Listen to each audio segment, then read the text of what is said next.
سرکار علمی ڈسکشن ہوتی ہے نا، اس میں گستاخی شوقی نہیں آتی ہیں، وہاں تو علمی باتیں ہو رہی ہوتی ہیں.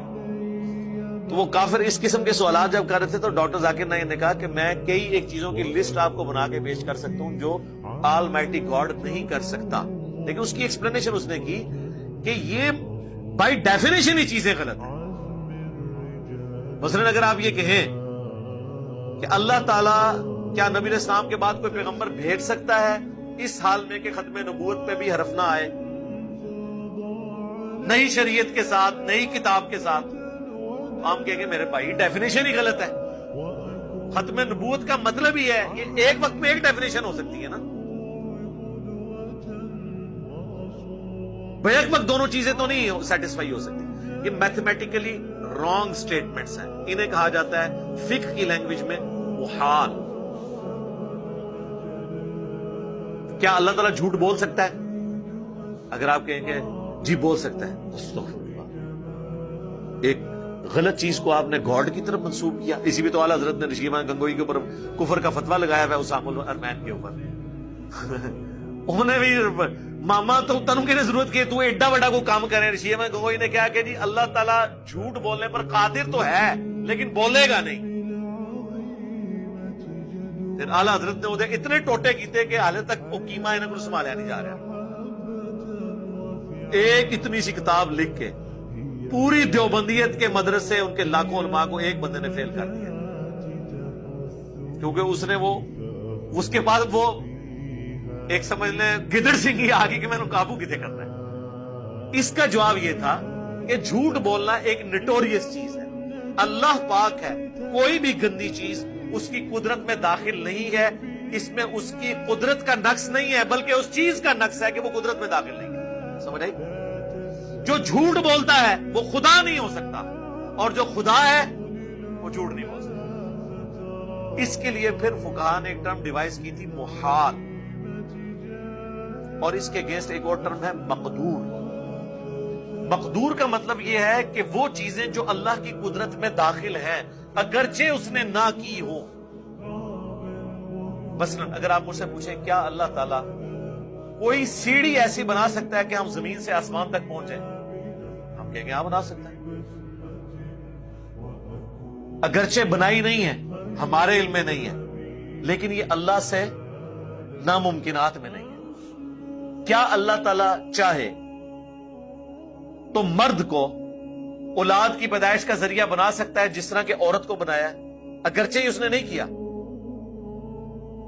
سوائے ایک ایکسیپشن کے کہ آدم علیہ السلام کی پسلی سے اماں حوا پیدا ہوئی، وہ بھی پسلی سے. یعنی اگر کوئی شخص کہے کہ وہی لیبر پینز اور یہ ساری چیزیں مردوں کے ساتھ ہوں، ہم کہیں ہاں کر سکتا ہے اللہ، اگرچہ نہیں کیا، مقدور ہے، پاسبل ہے، اللہ چاہے تو پاسبل ہے. اللہ چاہے تو سوئی کے ناکے سے اونٹ گزار سکتا ہے، سرکار ساری کائنات گزار سکتا ہے. اللہ قادر ہے اس بات، کیونکہ یہ فزیکل ورلڈ کی جو چیزیں ہیں نا سرکار، یہ تو اب سائنس آپ کو بتا رہی ہے نا کہ اگر آپ کسی چیز کو لائٹ میں کنورٹ کر لیں تو اس طرح کی کھربوں کائناتیں بھی ہوں نا، وہ بھی سوئی کے ناکے سے آپ گزار سکتے ہیں. یہ تو اس کائنات کے جو راز تھے وہ سائنٹسٹ نے ڈسکور کر لیے کہ اگر یہ ہو، اگر کسی طریقے سے فیوژن پاسبل ہو جائے تو آپ جیلم شہر کو نیو یارک شفٹ کر سکتے ہیں سیکنڈز کے کروڑویں حصے میں. یہاں سے اسے ڈیفیوز کریں، ٹھیک ہے، وہاں جا کے دوبارہ پروڈیوس، اسے لائٹ میں کنورٹ ہو، وہاں سے جا کے دوبارہ ہو جائے. لیکن یہ اب انسان کی پاسبلٹی ہے، لیکن E=mc² جو آئنسٹائن کی ایکویشن ہے اس میں ابھی تک ایک چیز تو پاسبل ہے کہ میس انرجی میں کنورٹ ہوتا ہے. کس طرح؟ لکڑی جلاتے ہیں، آگ اور انرجی بن جاتی ہے، لیکن اس ایکویشن کے تحت وہ آگ دوبارہ سے لکڑی بھی بن سکتی ہے، لیکن ابھی تک سائنس اس کو پاسبل کر نہیں سکی.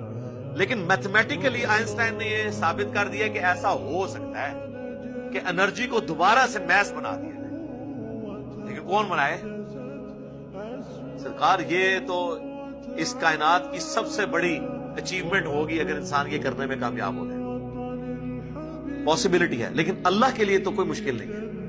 اللہ تعالیٰ چاہے تو انرجی کو دوبارہ میس بنا دے جس طرح میس انرجی میں کنورٹ ہوتی ہے. تو یہ ساری چیزیں ہیں مقدور، یعنی اللہ کی قدرت میں داخل.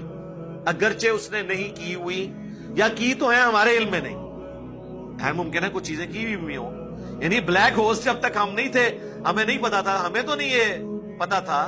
یہ تو پہلی دفعہ تو آئنسٹائن نے بات کی تھی نا کہ ایسے راستے موجود ہیں کہ پوری پوری گلیکسیز وہاں جا کے غائب ہو جاتی ہیں اور وہ ٹائم بھی رکا رہے گا اور آپ کہاں سے کہاں بھی پہنچ جائیں گے، سفر بھی طے کر لیں گے.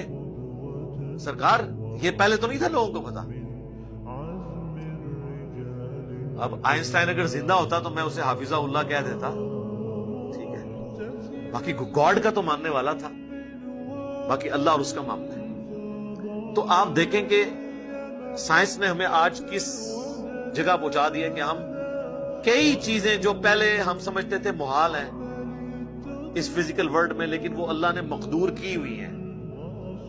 لیکن کچھ چیزیں ایسی ہیں جو بائی ڈیفینیشن محال ہیں، ان کو کوئی مقدور نہیں کر سکتا کیونکہ وہ پھر بائی ڈیفینیشن غلط ہو جائے گی. اس میں یہ ساری چیزیں ہیں جو اللہ تبارک و تعالیٰ کی ذات اور صفات کے ساتھ ریلیٹڈ ہے. کیا اللہ تعالیٰ اپنے آپ کو موت دے سکتا ہے؟ لو سوال کا جواب دیں. اگر آپ کہیں کہ دے سکتا ہے تو جسے موت آئی تو وہ خدا کیا ہوا؟ اور اگر آپ کہیں نہیں دے سکتا تو کوئی پوچھے گا اچھا پھر یہ تو بات اس کی قدرت میں داخل نہ ہوئی. تو ہم کیا کہیں گے؟ بائی ڈیفینیشن یہ غلط ہے، یہ محال ہے. خدا کی ڈیفینیشن یہ ہے جسے موت نہ آئے. موت آنا ایک نقص ہے، یہ نقص ہونے کی وجہ سے اللہ کی قدرت میں داخل نہیں ہے. اس وجہ سے نہیں کہ اللہ کی قدرت کی کمزوری ہے، بلکہ اس نقص کی کمزوری ہے کہ یہ قدرت میں داخل ہے. سمجھ آئی آپ کو؟ یہ ہے محال اور مقدور. یہ وہ ساری بحثیں ہیں. یہ 3 صدی ہجری کے اندر جب معتزلہ کے دور میں، سلطنت عباسیہ کے دور میں فلسفے کی کتابیں عربی میں ٹرانسلیٹ ہوئیں تو یہ ساری علم الکلام کی بحثیں نکلی. اس وقت فقہاء نے پھر ان چیزوں کو ڈیفائن کیا. یہ وہ بحثیں ہیں جو صحابہ کرام کے زمانے میں نہیں تھی. یعنی یہ وہ سوالات ہیں جو صحابہ کرام کے زمانے میں ڈسکس ہی نہیں ہوئے کیونکہ اس وقت تو یہ چیزیں ابھی سامنے نہیں تھی آئی نا، اللہ کی صفات کے معاملات. اسی لیے اس کے اوپر پھر علم الکلام ایک پورا ڈیوائز کیا گیا. اسے علم الکلام کہا جاتا ہے. یہ وہ منطقی بحثیں ہیں جو بحثیں تھوڑی بہت جو سیکھے ہوتے ہیں نا وہ آپ کے ساتھ کھلواڑ کر رہے ہوتے ہیں مولوی. اچھا جی اے دسو جی، اے دسو جی، اچھا جی اگر شیطان جڑا ہے ایک ہو کے ہر انسان نو وسوسہ دلاتا ہے تو نبی علیہ السلام ہر جگہ نہیں موجود ہو سکتے. یہ علم الکلام خدا کے لیے اس طرح نہیں چیزیں ثابت ہوتی ہیں. اس طرح کریں تو پھر ہم کہیں گے اگر آدم کو سجدہ ہو سکتا ہے تو نبی علیہ السلام کو نہیں ہو سکتا، کرو. نہیں جی منع ہے. کیوں منع ہے؟ اللہ نے منع کیا. اس طرح اینالوجیز نہیں بنتی کہ اگر اے ہو جاتا تو اے کیوں نہیں ہو جاتا. اس کو علم الکلام کی منطق کی بحثیں کہا جاتا ہے. یہ ساری فلسفیوں کی چیزیں تھیں. یہ آج کل اگر آپ نے ان چیزوں میں کسی کو امام دیکھنا ہے نا تو بریلوی اور شیعہ یہ ٹاپ پہ ہیں اس فیلڈ میں. آپ کو یہ کہانیاں کراتے نظر آئیں گے، ٹھیک ہے نا. وہ یہ 5 انگلیوں سے 5 تن پاک، الف لام میم سے آل محمد، اور یہ ہر طرح کی چیزیں آپ کو ثابت کرتے نظر آئیں گے. اس طریقے سے دیوبندی وہ ایک سوال سے پوچھیں کہ نبی علیہ السلام کی قبر اللہ کے عرش سے افضل ہے، وہ آپ کو اور کہانی کرانا شروع کرا دیں گے. دیکھیں جی وہ جی قبر پہ تو نبی علیہ السلام موجود ہے لیکن عرش پہ اللہ اس طرح تو نہیں بیٹھا ہوا، تو وہ ٹچ نہیں کر رہا، تو وہ نہیں کر، پتہ نہیں کیا کچھ کریں گے. آپ کہیں گے یار کوئی ایک آیت حدیث پڑھ دو کہ عقیدہ کہاں سے نکالا ہے تم نے. سبحانک اللہم و بحمدک اشہد ان لا الہ الا انت استغفرک و اتوب الیک وما علینا الا البلاغ المبین.